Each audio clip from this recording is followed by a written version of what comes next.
সমস্ত সম্প্রদায়কে মালা দিয়ে বরণ করে নেবে আমাদের সহসভাপতি শ্রী মৃত্যুঞ্জয় পাত্র মহাশয়।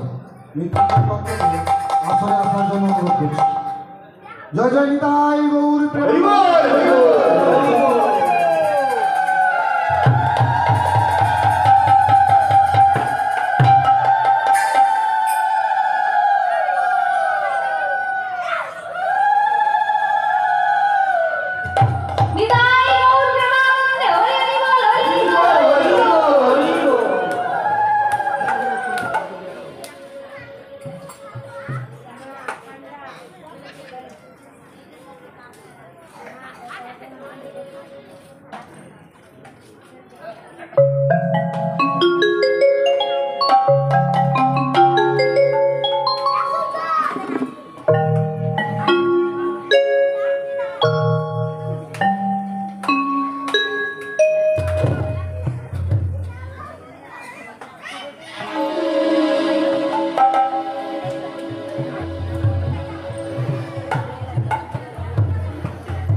কমলপুর গ্রামে এত সুন্দর ভক্তবৃন্দের চরণ ধুলি আশ্রয় করতে পেরেছি।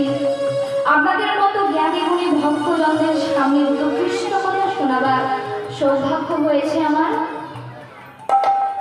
তা বাবা, সকল ভক্তবৃন্দের চরণ ধুলি মাথায় নিয়ে আপনারা সকলে কৃপা করে কিঞ্চিত কিঞ্চিত পদধূলি আমার মস্তকে দেবেন, যাতে আপনাদের মতো জ্ঞানী গুণী ভক্তজনদের সামনে দুটো কৃষ্ণ কথা বলতে পারি। আমি আমার শিক্ষাগুরু দীক্ষাগুরুকে প্রণাম করে পিতামাতার চরণ ধুলি মাথায় নিয়ে এই গ্রামে যত দেব দেবতা আছে তাদেরকে প্রণাম করে, রাধা গোবিন্দকে প্রণাম করে শুরু করছি আজকের লীলা কীর্তন।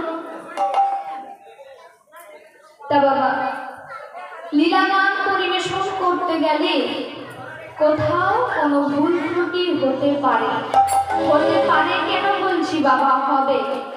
তা বাবা, আপনাদের ঘরের নিজ নিজ কন্যা ভেবে আমায় ক্ষমা করে দেবেন। কীর্তন গান শুরু করবার পূর্বে ছোট্ট করে একটা গল্প বলে নি বাবা।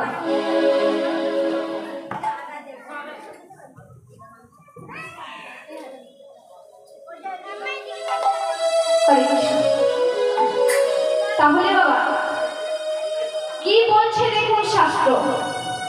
বলছে অনন্ত কৃষ্ণ না, অনন্ত মহিমা ব্রহ্মাদি ব্যাসদেব দিতে নারী। মনকে শুনলে বাবা, অনন্ত কৃষ্ণ না, অনন্ত মহিমা ব্রহ্মাদি ব্যাসদেব। ব্রহ্মা কি করেছে? ব্রহ্মাই জগৎ সৃষ্টি করেছে। তো ব্রহ্মার কটা বদন? চারটা। ব্রহ্মার চারটা বদন বাবা। ব্রহ্মার চারটা বদন দিয়ে কৃষ্ণ নাম করতে পারেনি। যে কিনা জগৎ সৃষ্টি করেছেন, মন দিয়ে ভাববেন, যে কিনা জগৎ সৃষ্টি করেছে চারটা বদন। একদিন ব্যাসদেব কি হয়েছে দেখুন বাবা। ব্যাসদেব প্রভাতকালে শয্যার মধ্যে শুয়ে চিন্তা করছে যে আজ আমি ভগবান শ্রীকৃষ্ণের লীলা 7টি খণ্ডে সমাপ্ত করে দেব। বাবা, ব্যাসদেব এই চিন্তা করে চলেছে কোথায় না, সরুজ নদীর তীরে। কি না? সরুজ নদীর তীরে চলেছে স্নান করতে। সরুজ নদীর তীরে ছিল বিশাল একটি বটবৃক্ষ, যাকে আমরা বট গাছ বলে থাকি। তা সেই বট গাছে একটি চড়ুই পাখি, বাবা আমরা চড়ুই পাখি বলি তো নাকি? হ্যাঁ, তো চড়ুই পাখি কি করছে? ডালে বসে আছে, ডাল থেকে একবার জলে ঝাঁপ দিয়ে পড়ছে, আবার জল থেকে ডালে, আবার ঝাঁপ দিয়ে জলে পড়ছে, আবার জল থেকে ডালে পড়ছে। ব্যাসদেব দূর থেকে লক্ষ্য করছে পাখিটা একবার ডালে বসে আর জলে পড়ে কেন? তাহলে কি পাখিটার কোনো রোগ ব্যাধি হয়েছে? আমরা কি করবো বাবা? আমরা কোনো পাখি দেখলে যা ওকে আমরা তাড়িয়ে দেবো। কিন্তু ব্যাসদেব দেখুন করজোড়ে পাখিটির কাছে গিয়ে বলছে, হে পক্ষী, তোমার কি হয়েছে গো? তুমি একবার জলে পড়ো একবার ডালে বসো কেন? আচ্ছা, তোমার কি কোনো রোগ ব্যাধি হয়েছে? তুমি আমায় বলো, বলো যদি আমি তোমার কোনো সাহায্য করতে পারি। সেই পক্ষীটি কি বলছে দেখুন মা, বলছে শোনো শোনো ব্যাসদেব, আজ আমি মনে মনে স্থির করেছি এই বিশাল সরজ নদীর জল আমি আমার চঞ্চুতে করে তুলে শুকিয়ে ফেলব। যেই রকম এই কথাটি বলেছে সেই পক্ষীটি, ব্যাসদেব মনে মনে হাসছে। বাবা, আমাদেরকে কেউ যদি ভিন করে আমরা মনে মনে দুঃখ পাবো তো? কেউ যদি বলে তুই এই কাজটা করতে পারবি না, তোর কি শক্তি আছে, মনে মনে কষ্ট পাবো তো, আঘাত পাবো তো? সেই পাখিটির মনেও আঘাত হয়েছে মা। যেই না ব্যাসদেব মনে মনে হাসছে, তখন ব্যাসদেবকে বলছে, তুমি আমার এই কথা শুনে হাসছো? ব্যাসদেব বলে, শোনো পক্ষী, তোমাকে ভগবান বিশাল কোনো জন্তু না, বিশাল কোনো পক্ষী না, সামান্য একটা চড়ুই পাখি করে পাঠিয়েছে। আর তুমি কি না বলছো তুমি তোমার চঞ্চুতে করে জল তুলে শুকিয়ে ফেলবে? চঞ্চু মানে কি মা? ঠোঁট, বা ঠোঁটে করে জল তুলে শুকিয়ে ফেলবে? সেই পাখিটি ব্যাসদেবকে বলছে, হে ব্যাসদেব, তুমি কি চিন্তা করেছো আজ?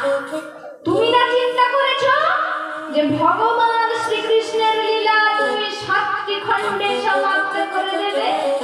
শোনো শোনো ব্যাসদেব, এই জগতে 3 ভাগ জল 1 ভাগ স্থল। তুমি যদি জলকে কালি আর স্থলকে কাগজ করো, তবুও ভগবান শ্রীকৃষ্ণের লীলা বর্ণনা করে সমাপ্ত করতে পারবে না।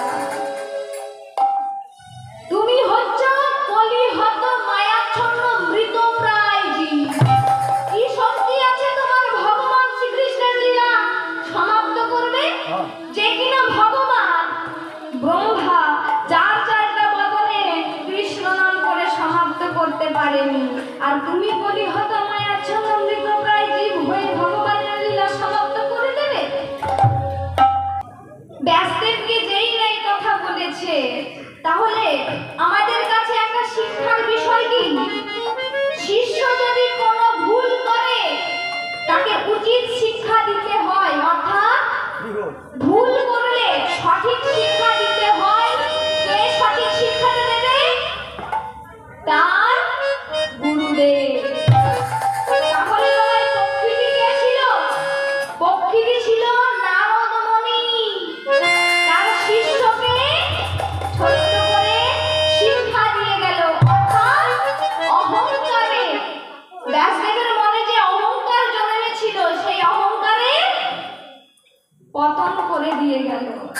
তা বাবা, একটা ছোট্ট করে কথা জানবেন, আপনারা সবাই জানেন, যে গাছে ফল বেশি সেই গাছটা কি হয়? কি হয়?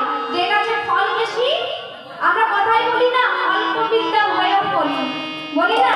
আচ্ছা, যে গাছে ফল বেশি হয় তার কি হয়? মাথাটা নিচ দিকে নিয়ে যায়, বা আর যে গাছে ফল হয় না সে গাছে মাথাটা উপরে থাকে। তাহলে বাবা, যার মনে অহংকার জন্মেছে তার একটু পতন করে দিয়ে গেল ভগবান। তাই বাবা, আমি এই জগতে যত কীর্তনিয়া আছে, কনিষ্ঠাতম কীর্তনিয়া আমি বাবা। নাই কোনো গুণ, নাই কোনো জ্ঞান, নাই কোনো ভক্তি, নাই কোনো শ্রদ্ধা। তবু বাবা, আমার শিক্ষা গুরুর কাছে আমি যতটুকু শিক্ষা লাভ করতে পেরেছি, আপনাদের মতো জ্ঞানী গুণী ভক্তজনদের সামনে চরণধুলি মস্তকে ধারণ করতে পেরে আমি নিজেকে ধন্য মনে করেছি। তাই বাবা,